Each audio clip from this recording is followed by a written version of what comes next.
Welcome to the Fly Culture Podcast, bringing you interviews, reviews and fishing tips. Here's your host, Pete Tigers. Hey everyone, welcome back to the very latest Fly Culture Podcast. I hope you're all keeping well and I hope you're able to get out and do some fishing too. My guest today has done a ton of fishing.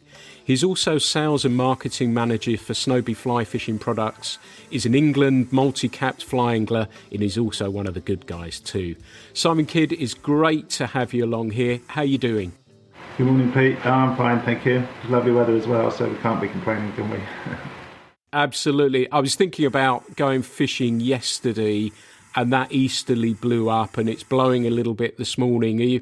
I've sort of find as I get a little bit older, I'm fortunate that I get plenty of time to fish, that I sort of pick those moments now rather than say, right, I've got a window to go fishing. I think, well, I'll wait for that easterly to turn round a little bit and go from there. Do you find that yourself? And I wonder, right, the reason I ask it is as we're all sort of getting a little bit older, do you think it is a thing that you think about slightly more differently as you get older? Yeah, I think you do, Pete. The good thing about fly fishing is, which is what we do primarily, we do other fishing as well, is that you can take it up and you can continue doing it as old as you are, really. I mean, I get lots of customers that phone up in their 70s and 80s and everything. It's lovely to hear them and speak to them and everything. They want to get back out again, the weather's good, and they want to get fishing. They may have done it a few years ago, they may have come back to it or just been doing it all their lives, like you and I sort of thing. So yeah, you do think about it differently, but still, the buzz is still there, whatever happened, it doesn't matter. And you said about going on the river yesterday. I went for a walk down the river yesterday. I did take the rod, but I went for a walk yesterday afternoon, and I didn't fish. It was just really nice. I didn't see many fish either. It was bitterly cold, as you said, that strong easterly. There was no fish moving or anything, but I just took it along and I had a really nice walk. It was just lovely. Lots of wildlife too. Cool. And it's good to see you smiling again, because the reason for that was that you had a really nasty accident. Was it? I think it was back end of last year, wasn't it, where you came off a bike? Are you all fixed and patched up from that now? I did indeed, Pete. Thanks. Yeah, it was actually last summer. It was about June time, I think. I'd been out doing lots of cycling. The lockdown was quite tough.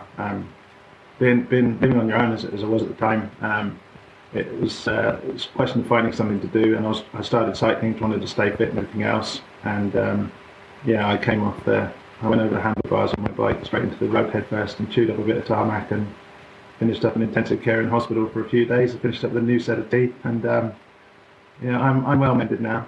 I actually had a brain hemorrhage as well. It was in intensive care for that. I didn't even realise what I'd done to myself, but yeah.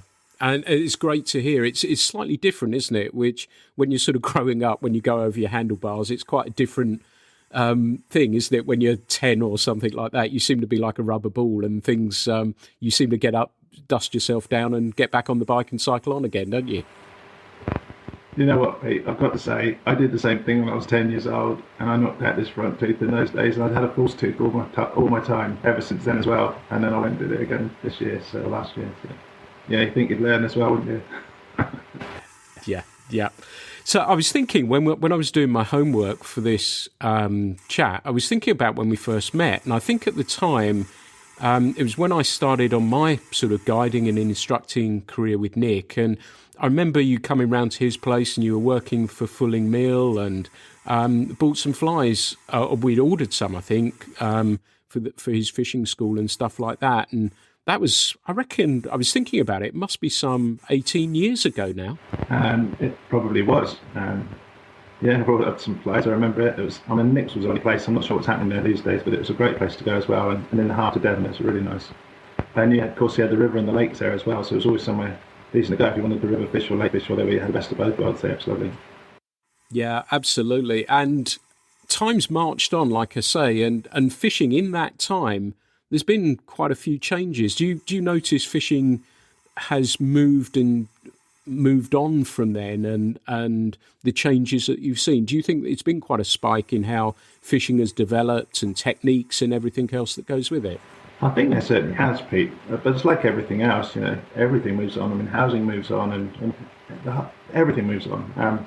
You mentioned just now about that time when you're up at Nick's. I mean, we just look at simple flies, for example. I remember having a fly there then.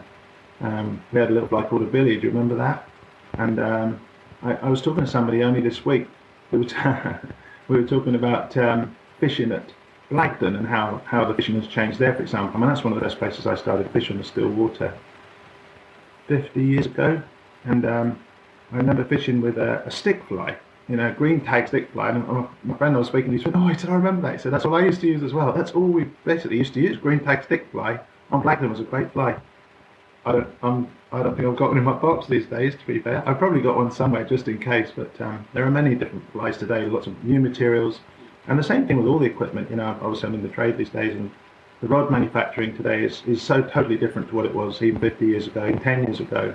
And we can perhaps talk about it later, but I mean, there's new products like graphene, which are sensational. When we had carbon and we've had other materials in the past, and it's all moved on. And there's also, I think as things move on, there comes less of a difference between all the different places because everyone's learning at the same time. So, there's a lot of similarity today between different materials and so on, but they're all advanced materials. So as that changes, then of course the fishing changes too. And there aren't perhaps the fish in the rivers that we used to have, for example, in rivers. The stocking on still waters is different as well. It's all changed massively, changes continually. Yeah, it would be interesting to think about it from a point of view, it'd be fascinating to think of it from a point of view going back 50 years from when we sort of spoke, and whether people then saw the big dramatic changes, because I suppose they had the move away from bamboo rods to boron and then obviously graphite. And I suppose it's like you say, anything in life, isn't it? We're looking to develop things to move things on. And it was fascinating what you said about your billy fly and the stick fly, and I remember that. I remember I've got a book here behind me with Bob Church's championship fly patterns and stuff like that, and there's not a great big diversification in the amount of patterns that are actually there. But your one, the billy fly, particularly I remember because it was one of the first. I'm sure it's been played with, as we know, with old flies and everything else, but really with a trigger point, it was one of the first that I personally was aware of that was specifically designed with a trigger point, I guess, with it having, to describe it for people, it was like a peacock-bodied fly with a red tag on it. And I know we've had red tag flies, etc., for many years, the dry fly, etc., but that was one of the first that was designed, to me, it felt at the time, to extract grayling as well. And we've seen that now. It's interesting to see that there is more of a concentration, sometimes it seems to me anyway, in the trigger points rather than the representation of the bug. Would you agree with that? And how is that just a function again of how we've moved on and how materials are allowing us to play with different things to create those trigger points? I would agree with that, Pete, to a great degree. However, I think the natural patterns today, and well-tied natural patterns, especially on rivers, for example, and with wild fish, are still absolutely paramount in terms of getting the designs right and everything. And I also have another belief, and that is if you tie a fly too well, but it's not correct, the fish will come up and they'll look at it and go, "Oh, I'm not touching that, something wrong with it." If you tie a fly that's a bit scruffy, and they'll think, "Oh, I think I'll have a go at that because it's obviously not what I thought it was, but it looks tasty anyway," they can still go for it. And then you say this thing about trigger points, and what is it that actually makes the fish decide to open its mouth? It's got no hands, it can't touch something and say, "Oh, I'm not sure about that." It has to put it in its mouth. If it really wants to know, it'll have a good close look at it. And sometimes you do occasionally catch foul hooker fish around the face, and I've also been convinced sometimes they'll come up and you can watch them and they'll knock a fly just to see what it is before they'll actually put it in their mouth. But that trigger point is extremely important, whatever it may be. It could be the colour of a bead on a beaded fly, for example. We talked just then about the tags as another thing. That particular billy fly had several different things about it. Yes, it had the globe right in the tail, it was globe right 5, but with that globe right there were 3 little twists of angel hair, and also around on the body was a peacock body. It's a simple pattern, but around the front and the thorax end was just loosely tied. I didn't have any hackle with me because we were in Norway at the time when we tied it up, and I just used some mink, just wrapped around some silk and tied it around, just to give some little bit of movement to that fly. And I still believe today that simple little bit of movement to a fish that's just about to put it in its mouth, it just makes it look alive. It's really subtle, and I've tried several different patterns that are similar to it, and they don't work half as well as that particular original pattern which we've got today.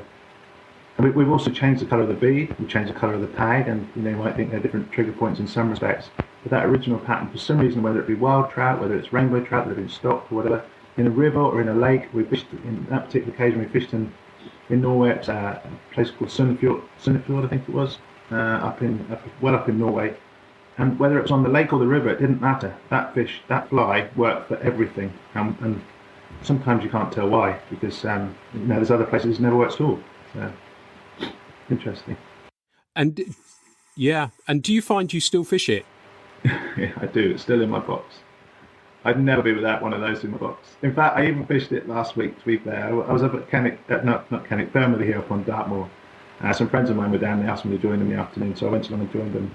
And I actually put one on then. There was wild brown trout in that water. It's renowned for that. Some stockfish as well, but it ended up that the fish were taking very high in the water. You couldn't see very much moving, but they were taking very high in the water and taking tiny little black buzzers and that sort of thing. That's what I caught on again, and fished with a floating fly on the point just to keep them really high in the water. But I did fish it. I did put it on. Thought, well, I'm just going to give it a throw and see what happens. But no, they weren't interested. Doesn't always work. Lovely. And the thing I remember about that as well, that was one of the first heavier flies that was commercially available that I was aware of, that enabled you to get down in the water column pretty quickly, wasn't it? I wouldn't say one of the first. It was certainly, I was working at Fulling Mill in those days when we first got to introduce it.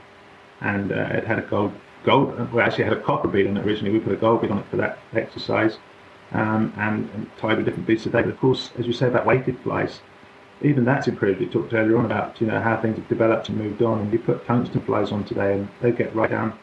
Another thing which is really important about depth and everything else, because that's where the fish are. Again, I was talking to somebody yesterday about fish up on Wimbledon, which can be very deep in places and shallow in others, and how the fish will move around and they'll find deeper water and you have to get down to them if that's where they are. I mean, at the moment, there's fish feeding here high on the top and quite low down on the bottom, and those are the two main places. They're not in mid-water at the moment, but as the Daphnia proliferate out with the weather and everything, then the fish will become more Daphnia feeders and they'll fish in middle water column. But at the moment, they're either sat sulking on the bottom, perhaps digging around the bottom, or they feed off terrestrials and other fly like it's on the top. Or maybe where there's certain depths where the buzzer are, as they're coming up through the water column, they're taking them then as well. So it does depend.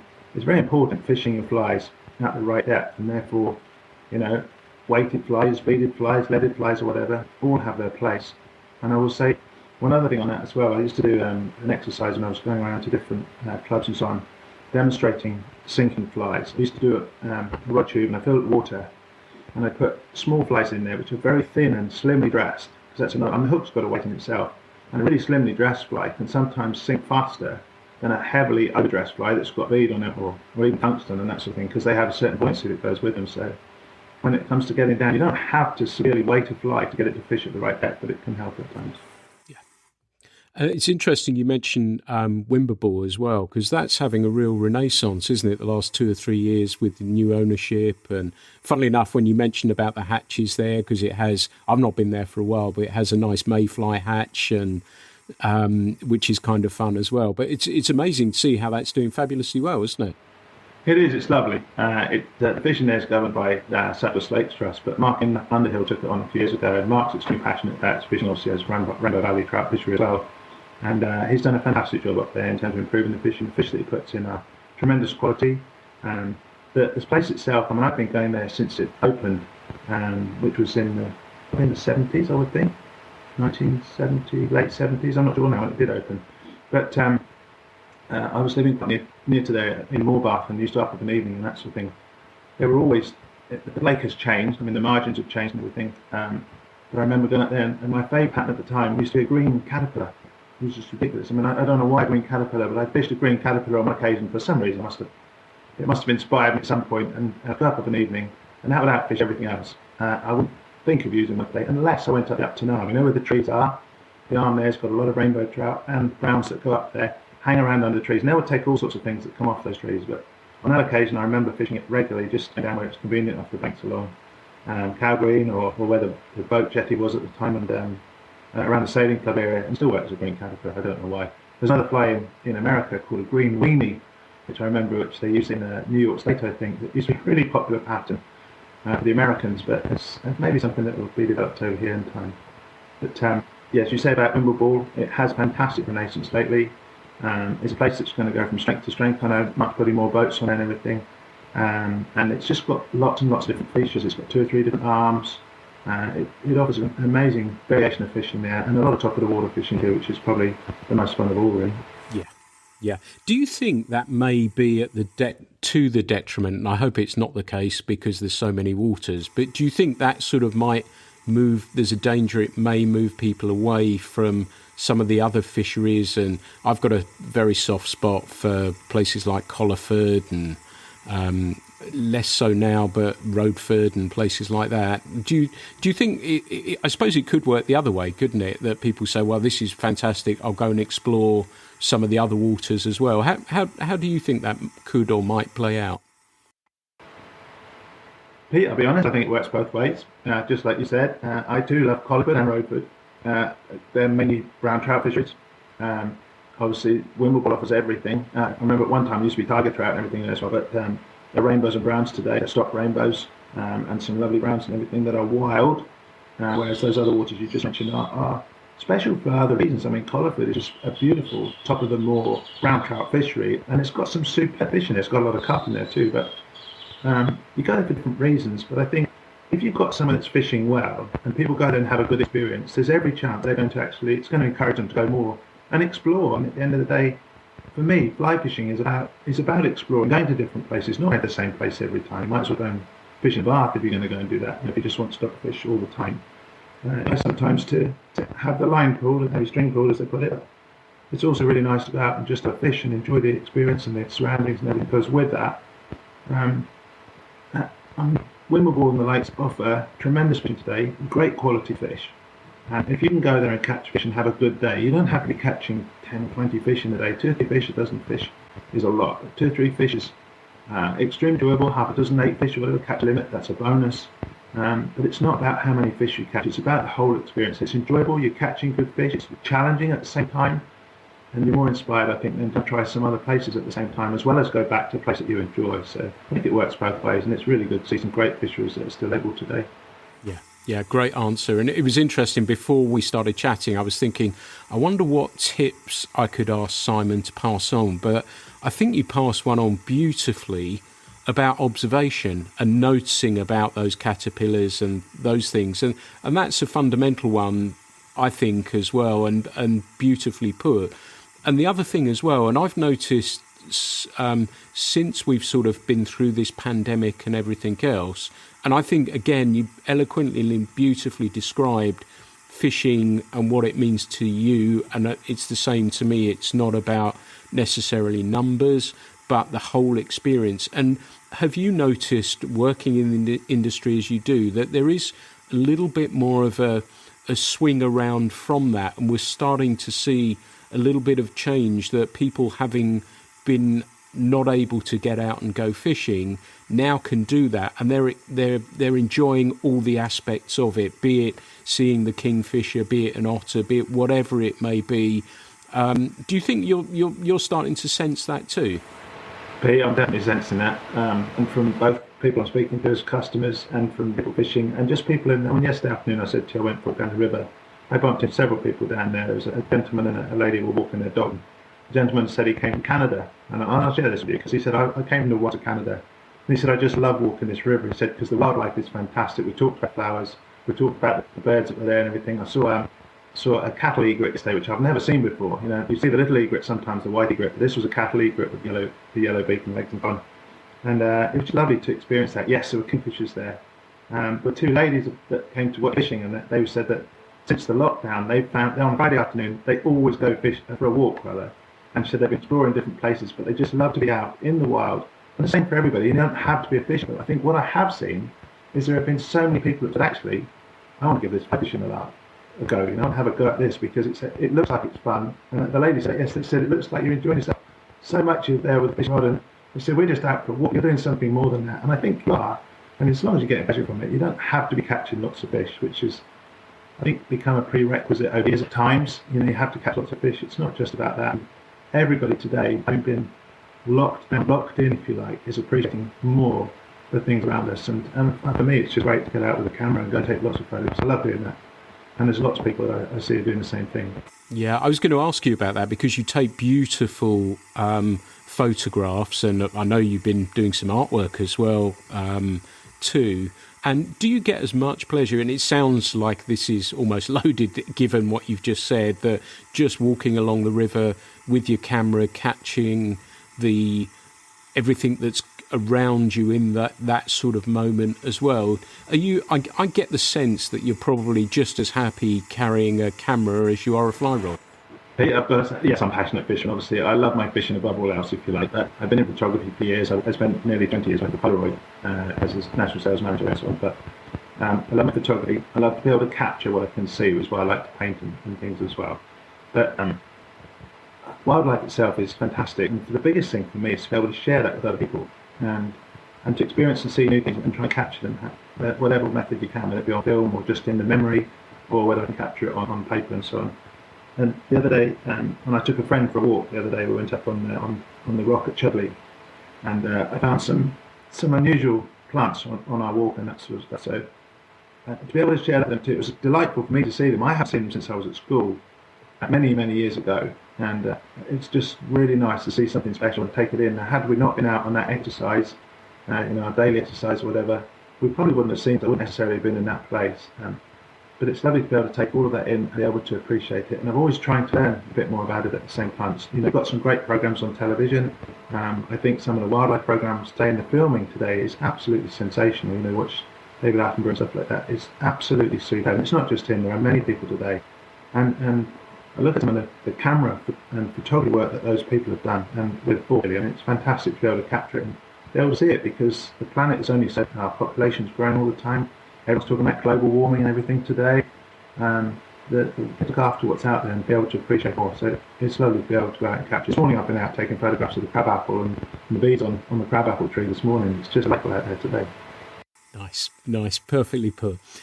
I wanted to come back to fishing just a little bit, because we've talked about that sort of going for the enjoyment of it. And the other thing I've noticed, and like myself and you more so, that we've seen these sort of upswings in more left field species, be it bass, be it mullet, be it pike and carp as well. And that's growing again. And I guess being in the tackle industry, I guess yourself and Snowbee as well, you're watching those trends closely too, are you? Yes, of course. I don't really know what to say on top of that, really. You just keep abreast of what's going on and try to fulfill what people are looking for. And we've been producing, as a company, I've got now, I think, 36 years, something like that.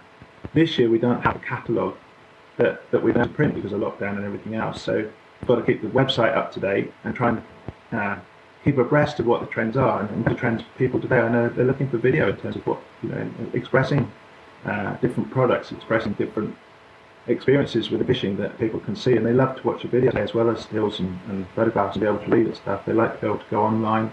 Habits, as we talked about for the program there just now, habits are changing all the time, and so you have to keep abreast of those at all times, really.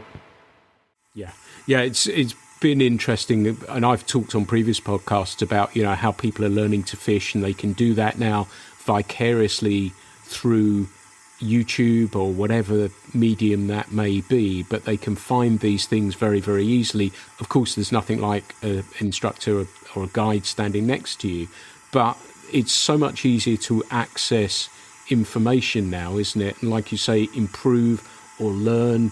And part of it makes me wonder about, coming round to what we talked about, the fly patterns, that those patterns can be shared very quickly, that people post something somewhere in social media land, and there's a nice way to say, oh, that's an interesting pattern, or this is a pattern that's working. And the ability to access those things is so much easier now. And I think it's interesting you mentioning that, as a company, you're looking at those things and you're exploring now different channels to add value, I guess, to your products for potential purchasers as well, too, I guess. Absolutely right, Pete. And you're about in terms of information. When I was really lucky last year, we'd just come back from the Commonwealth Championships, which were on Wappo in New Zealand. But before going, I'd never been there. I didn't know what to expect. Anyhow, I know I've heard lots of lovely reports about this and so on. But we were able to go online, sat the captain, and we sat down several times and looked at various different videos and so on to get a feel actually what was happening there, the different patterns that they use, the different strength of lead that you have to use because some of the fish are so big. You go in there with, you'd needed, with fish here typically with a 2-3 weight, and you look out there and the fish are so large, a 2 or 3 you'd be playing it for the whole of the competition session if you're not careful. Hopefully, anyway. But we also found when we got there that what we'd seen on the video was actually, I won't say it was a misconception, but it ended up in the competition as such. A lot of the fish caught were actually the smaller fish, which we weren't actually so well set up to do. Because everybody wanted to go out there and catch all these big fish and everything. But from a pure fishing point of view, and I'm very competitive and everything, always have in every sport or whatever it is, in life generally. But to go out there and actually be successful, it wasn't just about catching these phenomenal, wonderful fish that were available to everybody out there in the lakes and the rivers, but actually to look further than that and look beyond that and find many smaller fish out there too, which are just as good in terms of fishing and a delight to catch. I mean, it was the best fishing experience of my life, to be honest with you. It was absolutely fantastic. But the Perceptions video, it gave you a taste for it. Also, what you see on the camera is what they want you to see, and there's an awful lot more besides that as well. And just when we talk about wildlife, it's just so different. It was an awe inspiring. I can't wait to go back. Hopefully I'll get a chance. I may not one, but I would love to have a chance and recommend anyone back if they can. It's beautiful. The dream for me is there's no bloody snakes there as well. Yeah, no, I experienced it well. Yeah. I was going to say the amount of times I've been heard rattlers in America and stuff like that, and I'm thinking, oh no, I nearly drowned on. I think it wasn't the Yellowstone. It was one of the trips in the park there, because I felt there was going to be snakes there, and lo and behold, there was, and it wasn't just one. It was like a little island full of snakes. And I was trying to get myself down this strong bit of the river so that I did. It's the only thing. I love the outdoors, but snakes just freak the hell out of me, I have to say. But yeah, it's and like you say, I think you're going to say on Dartmoor, I know friends who've been bitten by. I've got a friend Duncan who was bitten by an adder up on there on Dartmoor. Not every time, but almost every time I go up on Dartmoor, I see an adder, okay? I mean, maybe because I'm looking for them now, because like you, I'm not keen on them. They're a beautiful animal, absolutely beautiful. I admire them. They're wonderful to look at, but I'd rather experience them when I'm ready to see them, not when they surprise me because I'm sneaking along the riverbank. So one looking at me like 2 feet on my dear at all. No, absolutely. I remember I was guiding somebody and we saw one, and I sort of leapt and screamed like Ned Flanders when I saw this thing. And all respect you have for me as a fishing guide was gone from that moment, and that was it. But yeah, that's the only thing. So yeah, New Zealand, that would be perfect for me. And yeah, it's kind of cool. But it was interesting you talked about the Commonwealths and the competitive angle. And I'd be really interested to learn how you got into that and what made you go down that route. And I know, you said other aspects, and I know we both have a great and deep passion for cricket, which I think we could probably do a whole podcast on that. But I'd be fascinated to learn how the competition side started for you and how you actually got into that. Okay. I learned... I'll take it back to the start. My mum was sat in hospital deciding what name to give me. She was reading a book called The Big Fisherman by Lord C. Douglas or Bourne. I can't remember. I can't think. It was now. And she saw a book. She saw a name in there. It was Simon Peter, The Big Fisherman. And she decided from there. I've still got the book. She's got a line named Simon because it couldn't be shortened, and she thought it was a really good idea. And, I love fishing. I think probably maybe there was interaction there somewhere that I was going to be destined to become a fisherman. From a very young age, I fished, and we went coarse fishing and fly fishing when I was tiny. I caught my TT7. I shall never forget it. It was up on the River Barle, and I was dry fly fishing with a Greenwell's Glory. I made 5 fish. I lived 3 of those. Probably the best day of my life up to that point. Up to me, I was fired from that day onwards, and I've been trying to fly fish with an old Alcott split cane rod in the field and in the garden and that sort of thing. I was a youngster, and I was always very competitive. And from that point onwards, fishing was. My dad used to take us fishing from school on Friday afternoons. We had an activity session. The sports on Wednesday and on Fridays was activities.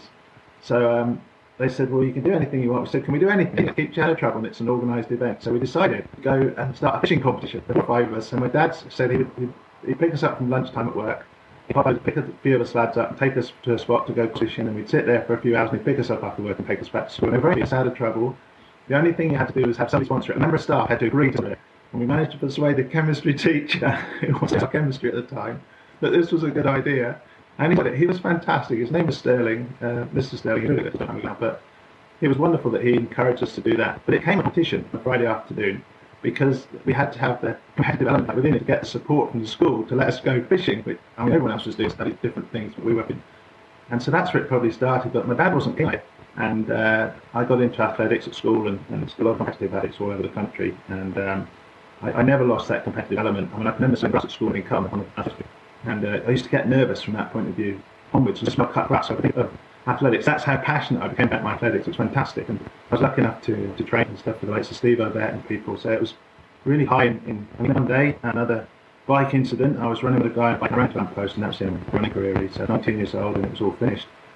And I wanted to get back into fishing a bit more. My dad said no competition fishing. He would. When he finally passed away, I felt that it probably appropriate after that time to start competition fishing properly. I went to Draycott fishing a match at Draycott, fishing a river competition, a couple of competitions, and I was fortunate to win the Severn Trent Rivers Eliminator, and went on to. Give me a second. My battery just shutting down. Yes, I went on to fish the National, which was up in on the River Greeter in the northwest of England, and I won the National. I came absolutely staggered, so very surprised. But I'd done quite a lot of river fishing when I was younger. We'd done a bit when I was at school. We used to go down the ravine at Fingal Bridge, on Friday afternoons. That's places we used to go, and so I was quite keen.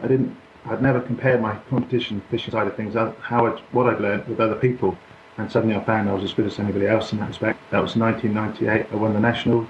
And then the following year did the home international in Ireland and England team virtually ever since. So that's where my competition fishing started. And yeah, I've really enjoyed it. And it is competition. But at the end of the day, it's out fishing with friends, and competing against the elements. You're fishing all sorts of conditions, and yeah, it's been lovely, Pete. And I really enjoy it. And it's taken us all the world. I've been really lucky, really, really lucky. So if I wanted to get a sense, what does the morning of a big competition feel like? Is there a lot of chatting with the competitor? Because I've not really seen it, I'm just fascinated to know if people are all interacting with each other, and it is, once you're underway, is it you against the fish despite the fact that you're trying to beat someone else? But is it that sort of sense, or is that the nice fun chats in the car park and all that sort of stuff? How does that feel? Interesting question. It feels different to a lot of people. Different people respond to competition in different ways. For me, lots of people get really nervous, and I've seen people, top fishermen, go to a competition, teammates in fact, and go to a competition and get very, very nervous before a competition, and maybe the first session that in the World Championships we might fish 5 sessions, and it might take them a session or two to settle down. And I've been guilty of that sometimes when I first started on stillwater competitions, because you go to somewhere like Rutland that's 20 odd miles around, it's huge lake, where do you start, what do you have to do? Sorry, Pete, my screen's I don't know what. Yes, you can get nervous, but at the end of the day, for me, and I remember that first competition we did in Ireland, I remember as we got together, we'd had breakfast and everything, we walked to the car park to meet up with everybody, and I felt taller than I normally feel. Now, for me, going to a competition, having the privilege to fish for your country, and in a competition, gives you enormous pride, and that pride just, it lifts me, and I think it has different effects on different people, but from my point of view, from a competition point of view, whether it be athletics or anything else, I carry an amount of confidence. You get that from your practice, from your training, so you know how you're going to perform, how you're going to perform, you know what you're going to do, and it's important to practice to do that, and I have huge confidence, and I literally feel taller when I'm walking to a competition. Is there a camaraderie? Yes, there certainly is. With teammates, definitely. Against other people, I think probably in all competition, competitors keep themselves a bit to themselves. Your poker face, your poker cards, you keep your card a bit close to your chest and so on, maybe. There are certain patterns. Some people are extremely passionate about different patterns, but I think one of the most important things is you're there to compete. You're catching fish, and you're out there to try and enjoy fishing and make the most of what opportunities in front of you. And we all like to catch fish. That's what inspires me. I love catching fish, and whatever the method may be on the day, it might be totally different to what we practiced, and that's why I think probably why I've been successful. It's embarrassing not to catch fish. That's one side of things, but it's also a challenge to go out there and catch fish and do well and catch and pit against a fish. I love it. I absolutely love it. There's nothing for me better. I don't have to do competitions, and I'm going to hang up the towel to be absolutely fair. And I'm looking forward to competition later this year. We've got the Masters, which is in Czech Republic at the moment, time for October, COVID permitting. I'm looking forward to that, but beyond that, I don't know if I'm going to do a lot more competition internationally. Locally, I might do a little bit, but for me, the whole thrill of fishing is to go walk up a river, see a fish rising on that river, fly to it, a dry fly to it preferably, and catch that fish. That in itself is a challenge, and that's what I love most of all about going fishing. And if I see myself going fishing, I picture a river coming towards me, a fish looking upstream, I've got an overhanging bush somewhere, a fish rising underneath it, and I've got to somehow put a fly in there and get that fish to come to me, and then I'll put it back. Look after it, be as gentle with it as possible, and let it go back to its swim and carry on whatever it was doing before. That's the ultimate to me. I love it. Yeah, I'm with you on that. It's again a funny one that I've noticed the other day. Again with the cooler conditions that we had, and I was sitting out the Granham hatch, and I waited for ages for a fish to rise. I did a podcast about it. No, that wasn't on that one. It was another one subsequently. I was just fishing on my own, waited for a fish to rise, caught it, and then I thought, you know what, that's enough. Snipped my fly off and went home. And that's all I needed was that. And I guess it's coming around to what we were saying at the beginning, that, it is, you can take those moments and they sort of nourish you and sustain you until the next time you go. And I remember last year, it was a similar sort of thing, and it was 29th of September, and rivers here on the Tor certainly shut on the 30th of September, and I'd seen a fish rise, and I waited, I saw it rise again, I covered it, I caught it was a sea trout of about £1.5 pounds, something like that, and I thought, you know what, that's enough. I didn't even bother fishing the 30th, because to me, it felt that was the right time to end. And again, it must be I'm getting all mature and in my old age, and I don't. But it's funny how it that's enough, isn't it? And that's kind of cool, isn't it? Absolutely. And you also mentioned earlier on about the different fish, because I grew up, as you know, and I probably did fishing trout, and I love grading fishing as well. And I went up on the River Dove and learned cailing on the River Dove, which was fantastic, and came up with some new fly patterns and so on, which were very successful and did very well fishing for them at the time. And then you go to different places and grading much the same wherever you go for them, which is nice. But there's lots and lots of other fish as well. And touching on what you said about earlier on about diversification to catching other things on the fly. So it must be fascinating looking at these other species and coming in, I guess, and tying with how you've travelled so much. Do you look at bonefish as well? Has that been a fish that's been on your radar? Indeed, Pete. Yeah, I've been very lucky to fished for bonefish the last couple of years. In fact, the whole series of fish in the tropics been out to Bahamas, to Crooked Island on a few occasions, and the place is absolutely beautiful, and you can use all your fishing skills that you've developed over the years. And the casting is obviously incredibly important, but when you get out there, it's just actually hooking the fish. I remember the very first day, my son went out there and hooked. We went together and hooked the fish, first cast sort of thing, and landed it perfect. It was probably 4 or 5 fish later before I actually managed to latch into one that had taken the fly, because bonefish don't take a fly like trout, they sort of mount it and you have to set the hook. And for me, it was a question of trying to stop myself from lifting the rod and striking into it, because if you did that, you'd strike into it for about 5 seconds and it'd be gone. So it's a totally different experience, but absolutely delightful. And yeah, it's diversification into catching different fish on the fly is fantastic. And we got all sorts when we were out there. We were very lucky. Not all on the fly. One of the days it was really poor weather, and we went out with a bait just to try a few different things and plugs and stuff like that. It was great fun. But yeah, it's been a real delight, and I'd like to do some more of that, to be fair as well. It's not competition fishing is one thing which we've spoken about, and fishing on a river is something else. But getting the opportunity to go somewhere not necessarily exotic, although it's you get nice weather, you don't bump into a lot of other people. It's not like going to a holiday destination, It's not like a Thompson holiday sort of thing. It's a totally different experience. Very, very remote. You're miles from nowhere. I mean, on one occasion we looked at sea, and the nearest landfall was Cuba, which was dozens and dozens of miles away across the sea. And they said, if we break down it here, there's no rescue. There's absolutely nothing. It's very remote and quite a different experience, but a really, really fantastic experience at the same time. Fairly enjoyable and quite different. I know when I'm bone fishing, if I've made a cast, when I'm bone fishing, when I've made a cast, I spend the whole time while I'm retrieving the fly saying, don't strike, don't strike, don't strike. And that's just my mantra the whole time, so that I don't. And I can't guarantee I've got away with it so far, but that's my only piece of bone fishing advice to anyone who's listening. If you're going to do that, so you don't get a slapped hand off the guide as well, is that just say to yourself, don't strike once you made that cast. And that seems to work. Have you caught tarpon?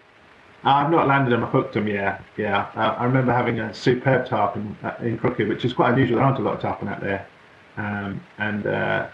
There's a place, I think it's called French Cut, is where we're fishing quite near there. And I hooked into this fish, and it jumped out of the water and went, oh my word, it's a tarpon. I didn't know what it was to start with.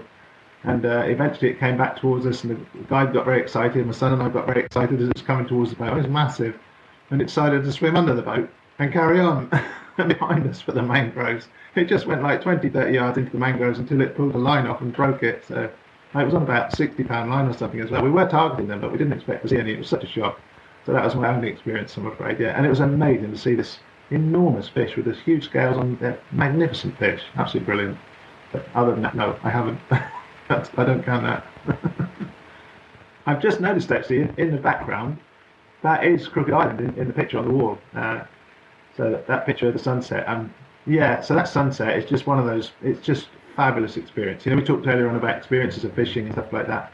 That in itself was just a magnificent place to watch the sun go down and dip in the sea as it goes away. It was an amazing place to be. Absolutely fantastic. Yeah. I think tarpon's the one fish, and I may have mentioned on here, I think I could get something for, in that, you know, something that you count jumps, takes, anything like that. And being a salmon angler as well, I can see kind of comparisons, the fruitlessness of it and the pointlessness of the whole thing, to me, is deeply interesting. And they're just, like you say, just such a super cool fish.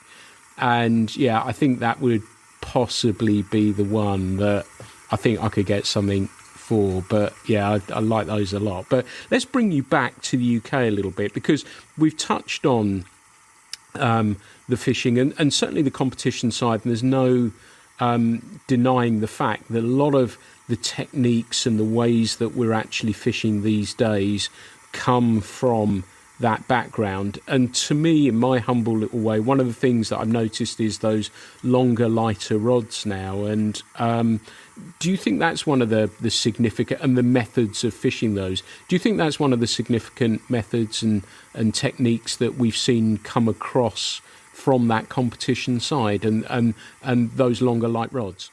Yeah, it did, Pete. Very much so. I mean, you look at, I've been competition fishing for 20 odd years now.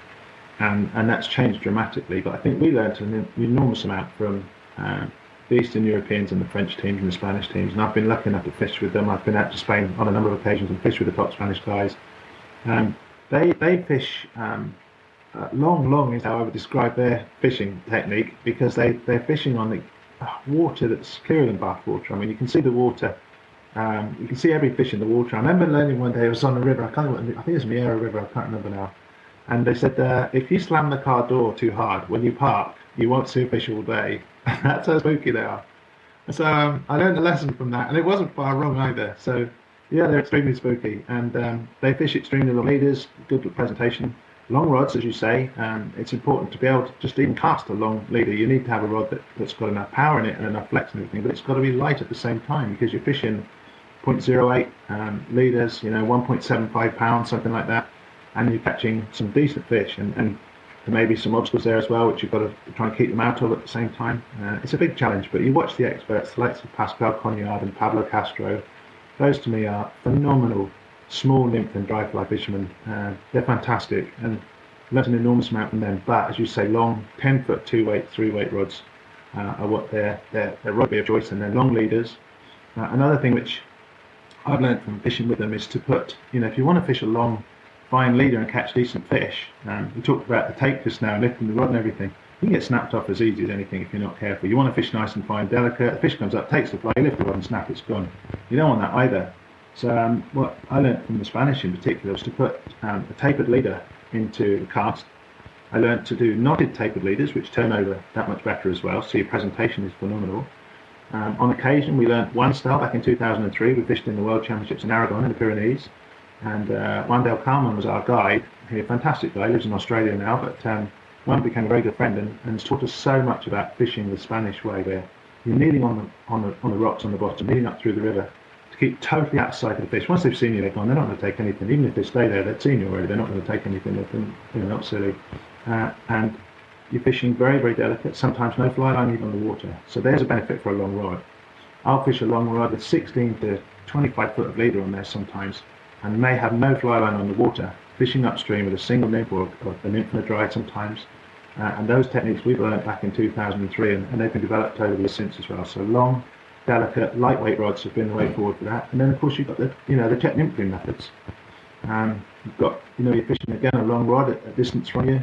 You're sort of hanging, suspending the nymphs along the bottom of the river in different forms. You put a heavy fly on the end, heavy fly on the drop, or whatever way you choose to fish it. And that's a different method again. And then you've got the French style, which is your French nymphs, your French leaders rather, similar to the what I've just mentioned with the Spanish nymphing, but progressing on even more where your leader, your tapered leader, is really your cast, and it's so sensitive. And it almost takes away the benefit of fly line at all. You hardly use a fly line at all in that respect, but you're dependent upon a really, really good rod. Long, lightweight, that you can hold it and suspend it at height. And I'm 6'3". I've got a 10-foot rod in my hand. My rod's 20 foot, almost 20 foot in the air, sort of thing. And then you're fishing that on maybe a single nymph to a fish that you're trying to target, or maybe you can see. I remember fishing with Pablo, and he would spot his fish in the distance, and their eyesight and picking up and identifying fish was incredible, and taught you a finesse that I've never seen in fishing in this country until I had the experience and fortunate opportunity to go and fish with those guys. Brilliant. And again, I don't need to ask for any tips because there's loads of stuff in there, and I hope people have picked up on, tying your own leaders and the improved turnover of those, and that's been really interesting to hear too. And I guess looking at your day job, doing what you're doing has allowed you to spot these trends and bring something to market that you can see is going to transfer across into the mainstream as well. That must be an advantage as well, mustn't it? I would hope so. We tried as a company when I joined Russell. It'll be 16 years in July this year since I joined the company. I'd come from a couple of years in Fulham Mill, and before that I'd been writing for the magazines for a number of years, and that's how I came to get the job with Fulham Mill. So I've been in marketing, and I met Barry one day, and he said, "Why don't you come and do your marketing job with us and combine your fishing at the same time?" So that's what I did, and then I moved on back to Snowbee down here in the West Country where I am now, with our families coming from down the West Country in the first place, and my wife's family were my parents and so on were getting elderly, and she wanted to be nearer them, so I moved back down and I joined Snowbee. When I started, Russell, the MD, introduced me to the company and said, what products could we improve? Russell's always, as a company, always looked to improve on whatever we have at any time, and so we introduced a few things straight away. And one of them was the 3-in-1 landing net, which is something I'd used in competition. I'd actually made it myself, so I had a net that I could use at all times. I'd taken 3 different nets to make one proper net, and we introduced the 3-in-1 net, which became our best-selling net for a long, long time. Still one of our top sellers today. And we brought in some new nets recently, which are a bit lighter, but and folding longer handles, which is another option and benefit today with those. We can't get them quick enough. And then the Geo fly vest, which is another thing. Again, fishing in Spain, it got extremely hot out there at times, and I was going out there quite regularly. And it was important to have a drink in your backpack. You couldn't go without having enough drink because it would be extremely hot. You'd be working hard to catch your fish, and all the other features and benefits of the fly vest. We put the fly vest out on the table, and all the bits and pieces that we'd need to take with you for a day's fishing on the river and or lake, whatever, and we then made the vest around those components as to where the best place to put them would be. That fly vest we still sell today, and that's been out there for nearly 15 years now, and it's still it's our best-selling fly vest still. What's come in more recently, when we talk about improvements, is the chest packs and the lighter backpacks and so on, which people are now wearing, which are a lot lighter. There's more freedom, air on them, so you're not quite so warm inside. They carry a limited amount of product, but it's probably a bit more economic in terms of what you take with you. So it's a question of taking, the be-all and end-all of everything, which is the Geo fly vest, and then you move forward to the chest pack today, which is much lighter and a more sensible option at the end of the day. But Geo fly vest still does everything. When I was out yesterday afternoon, as I said, and with a Geo fly vest, that's what I would wear for simplicity. It's got everything. I know where everything is. It's got my net. The other thing on the net was an interesting feature. So I put the magnet connected to your back, and the magnet is it's difficult to explain, on a corner of the net rather than at the top or the bottom of the net, on the handle or the top of the actual bag. So on the corner, for a simple reason, if you're left or right-handed, that corner will cause the net handle to swing out to one side, so you can find the net exactly where you want it to be. You don't have to scratch around your back to find it. Just a simple little thing which you wouldn't necessarily appreciate, but when you're fishing in competition, that's really important. So it's another factor that you could be able to introduce through the experience of competition fishing, which no one agrees with it or wants to do it, which is fair enough, but it actually helps in terms of designing a product for ergonomically that fits really, really well with someone that wants to enjoy their fishing that much more. and not cost a huge amount to do it. We always try to make it commercially viable at the same time, and make it appealing to anybody that wants to go fishing, that they could still hopefully be able to afford it. Nice. And it was, I remember one of the first Snowbee products, and I remember I went in to see Phil Barker at Simpsons in Turnford when I was up that way, and the old XS line. And, that was, for me, a real game changer as a fly line when it worked perfectly, didn't it? Because we had those stiffer rods starting to come out. And, when I went down the instructing and guiding route, you had your rod and you had your Snowbee XS, and that was it. That's what you did everything with, be it your spay cast, be it your overheads, be it whatever, your roll cast, and it did all those sorts of things. And that's lasted, it's getting into sort of territory like the Peach 444, really, isn't it? The longevity of a product. And I'm guessing that you're still making that and selling loads of them too. Absolutely, Pete. We are. The XS line today is still one of our words. It's not our best-selling line today, to be fair, but it's one of them. The best-selling line today is what we call the Thistledown, and that's become a phenomenal line. And there are 3 options today in the Thistledown, between a 1 and a 4 weight, a 2 to 5 weight, and a 5 to 7 weight. And those 3 lines cover all options between 1 and 7 weight. You don't need a different line for a different weight every time today, because of the design and the profiles and the diameters and so on of those lines. They are fantastic. But you mentioned the XS line. It was originally called the Prestige. When it first came out, I think it was probably 25 years ago, something like that. And I remember when I mentioned to you about fishing in Ireland earlier, our first home international, I had the opportunity to try a Prestige fly line, and I had up to that point been using other fly lines. And I saw this guy from Yorkshire who had this fly line, and I recognised him obviously. And he put his name to this fly line, and I believe Howell Morgan was using them and that sort of thing in those days as well. And I thought, well, I'll give it a go, and I was absolutely staggered. It was fantastic. It was supple, soft. The turnover, like you said just now, was perfect. The presentation was lovely. I thought, well, why haven't I seen these before? And I started to use the lines, and realise that there were a lot of other lines as well in the range. And then, of course, when I joined the company 15, 16 years ago, we've introduced a lot of other lines as well now that help and have all got their own different nuances, if you like, to it as an improvement on the XS. But that XS fly line today is still available. It's still a top seller. It's ivory in its colour. There's a 2-tone version. There's a high float version. There's all sorts of different. There's a high vis version. There's all sorts of different things, and it has been the mainstay of Snowbee's fly business, if you like. Have been the fly lines. They're superb, and in the profile and the technique. And there's a bespoke product that goes into every single one of those fly lines as well, which is something that I won't say it's a closely guarded secret, but there is a bespoke product that goes in there that makes them quite unique on the market today, and they're fantastic. They're memory free. They do what's expected of them. Occasionally you get an issue where they've got a braided core, and now and again a braided core has a primer, and sometimes a bit of primer misses the braided core. It's not something you can actually test as it goes through, and occasionally you get a line will peel, and that's sometimes where the braided core and the coating has come apart, and that's something you can't test for, but occasionally it happens. But other than that, they're fantastic. Longevity today is much better. We introduced nanotechnology some years ago with a really, really fine, if you can imagine using gravel as a coating material, and then changing that to sand, and then changing that still further to talcum powder before it goes onto the line. You can imagine how smooth and silky those lines have become, and that's where technology is advanced today. So the nanotechnology is like using talcum powder compared to sand or gravel on fly lines, and they're fantastic today. They're lovely, and they're a delight to fish with. Yeah, definitely. We've alluded to this already. If we look at fly fishing as a whole, and you're deeply entrenched in it, how does it feel to you right now? Does it feel like it's in a good place, this explosion that we're seeing or potentially seeing?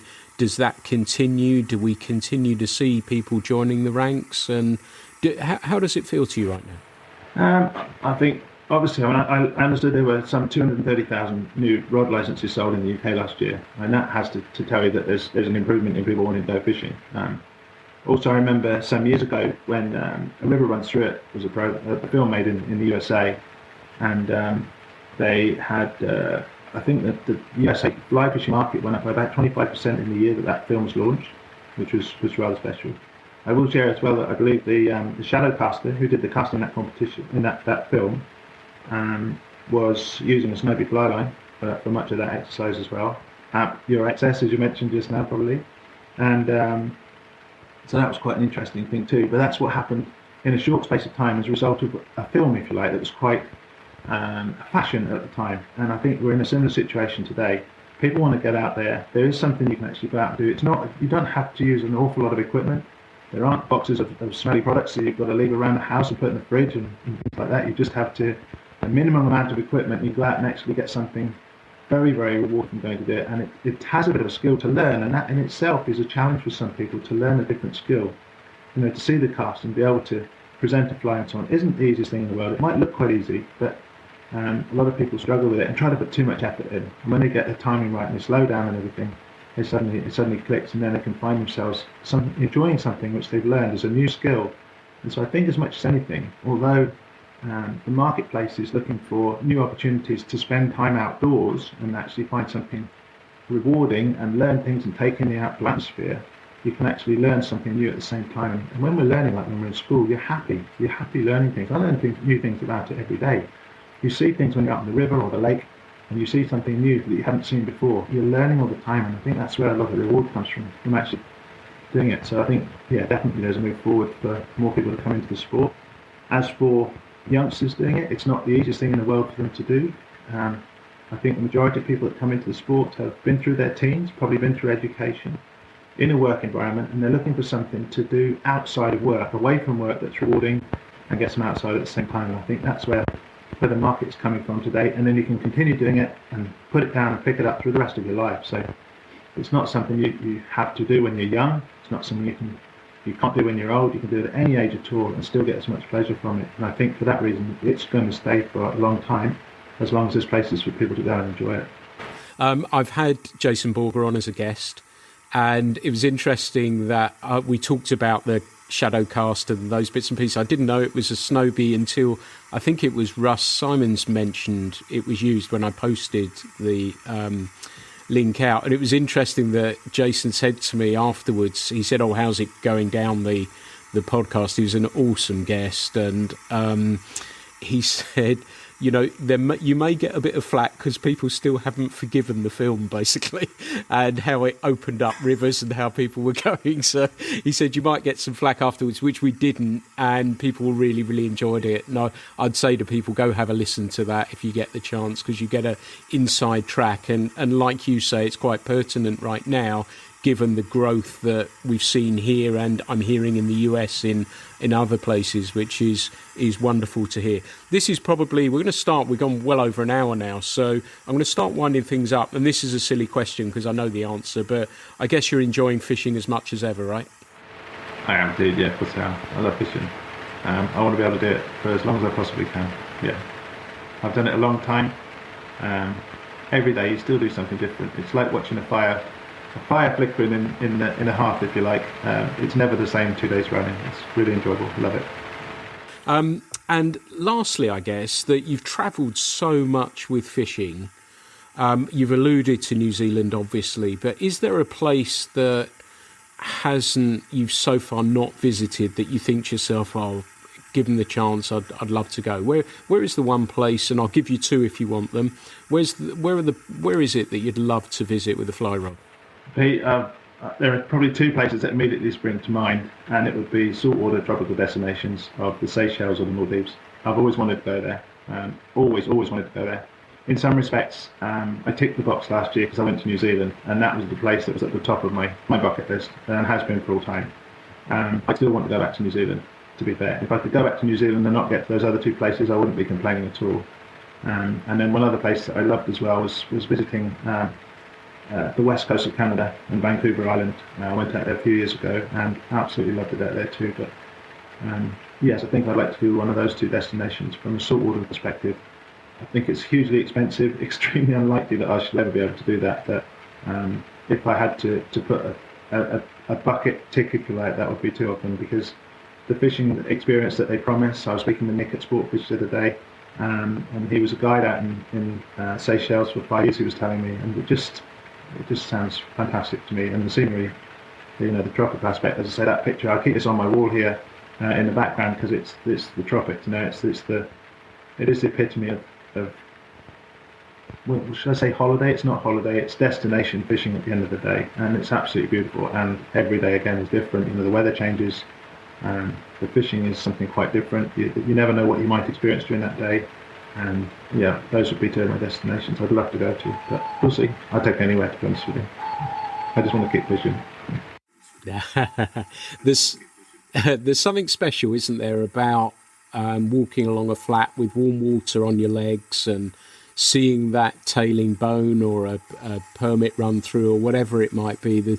There's nothing beats that, I don't think. It's very difficult to beat it, isn't there? Absolutely. And to be fair, the last two occasions I've been out with I went with my son, and be able to fish with him as well is an extra bonus. And he's been fishing since he was 3 years old. I remember he was 6 when he was catching fish on mayflies on the River Dove with the fly. It was lovely. And it's a delight to fish with him. And we got the opportunity to go together to the Bahamas and fish at Crooked Island, as I was saying. But something we learnt out there and we did together was we went through the mangroves, because they were hit very severely, obviously, over a number of years with the big storms, and I mean tragic storms a couple of years ago again. But it ripped off all the leaves off the mangroves and just left sticks and stumps. So a lot of them were rotted and broken off and so on. But the fish were actually feeding in them, and we called it bushwhacking, to go in there and find them. The guide was saying, "Do you want to go in there?" I said, "Yeah, we're going in. We're going to try." And you hook a fish, you hook a bonefish where you could see it, and we were watching the bonefish were actually feeding, going through the mangroves, and they would wind their way through, and they would pick up the crabs and the prawns and whatever else they were on, the small shells and so on. And then occasionally you'd see one come out of the water, stick his head out of the water, and actually take a crab off the mangroves themselves, off a branch out of the water, and go back in. It was just amazing to see. And then you stalking up on them. You talk about stalking on the flats, which is one thing, but stalking through the mangroves where it's all just like twigs and branches growing out, and looking for these things was a fantastic experience. And then they'd run off with your fly, and they'd go about 100 yards or so, 150 yards or whatever it was, and they'd sit there and they'd think you'd gone, and they'd just sit there. They would sit and sulk in the mangroves until you either got after them, or if you were with the guide would go like a needle, threading a needle, if you like, and pick his way through until he got the fish, and then you'd land it. It was a tremendous experience, and something very different. So yeah, I mean, it might be a bit odd, but fishing in the open flats and, as you say, knee deep in salt water, seeing a tailing bone is absolutely fantastic. And yeah, it's an awesome experience for anyone that gets the opportunity to be able to do it. Yeah, that sounds the perfect place it's got my mind thinking about places like that now. And that seems the perfect place to end a wonderful, interesting conversation that covers so many really cool topics that I think people are going to really enjoy listening to. So, Simon, it's been, as ever, lovely to catch up with you. Thank you so much for taking the time to chat. I know we've had a few technical issues today, so hopefully I can get those ironed out as well. But it's been lovely to catch up as always. And thanks so much for taking the time to chat with me on the Fly Culture podcast. It's been a pleasure, Pete. Thanks very much indeed. And we finished there on the bone fishing thing, but I think we all know that going out there after a little brownie that's up on the stream somewhere up on the top of the moor, miles from nowhere, is still the epitome of fly fishing for all of us. So thanks very much. It's been a great opportunity to speak with you. All the best. Mate, thanks so much indeed. I'm keeping an eye on that wind. I can see now that it looks like it's eased a little bit, so I'll keep an eye on that, see how that looks, and perhaps I'll hit the river. But everyone, this has been the Fly Culture Podcast. Thanks so much for listening. I hope you've enjoyed this one as much as me, and as ever, there'll be plenty more coming down the line soon. The Fly Culture Podcast is brought to you in association with Fly Culture, a quarterly print magazine. For more information, please visit flyculturemag.com. You can also find Fly Culture on Instagram, Facebook and Twitter.